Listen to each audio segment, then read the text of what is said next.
بسم الله الرحمن الرحيم suugaanta Soomaalida ayaan ku soo bandhigaa aalada TikTok maadaama halka dhalinyartu ay aad ugu kulanto si aan u dhaqankeeni iyo afkeeni aan u lumin anigu ku ooyimaayo agtaada u xiisi maayo haddaan shalay ku ilduufay dunida dhinac baan ka raaci dookhaygaan soo ciyaari dirma lay dhigi xariira tolay waa beenahayga anigu ka maarmi maayo agtaada ka oolimaayo dhammaan xididada jirkayga adaa dhiiga u habeeya miyaanad qof weyn ahayn maxaad hortayga oohi qalbigayga qoryayni sidii Sheekh Idris Raamaale tuf baad leedahay walaal magacaygu waa Idris Saciid Maxamed waxaan tiriyaa maasooyinka hoga tusaaleynta anigoo dhaqanka saara arrimaha qoyska iyo jacaylka wallahi mustaqbalka waxyaabo badan baan rajaynaya inaan noqdo laakiin haatan waqti xaadirkan waxaan xoog saarayaa san bulshada ugu soo gudbin lahaa wacyigelin iyo waano iyadoo maqal iyo muuqaal ah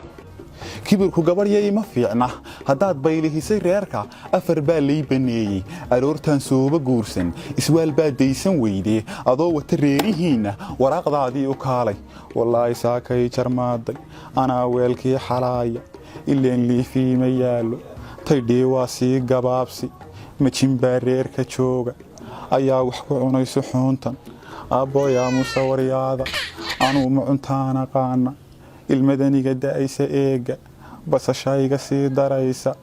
marwadidu dayay walaalo allow may ahaata saacad aqalku kaa maarmi maayo anoon gardarrada lahaani anaa eedoo dhan qaaday anaa naca soo maraana adoonani ii naxayni awlaadaadii u kaalay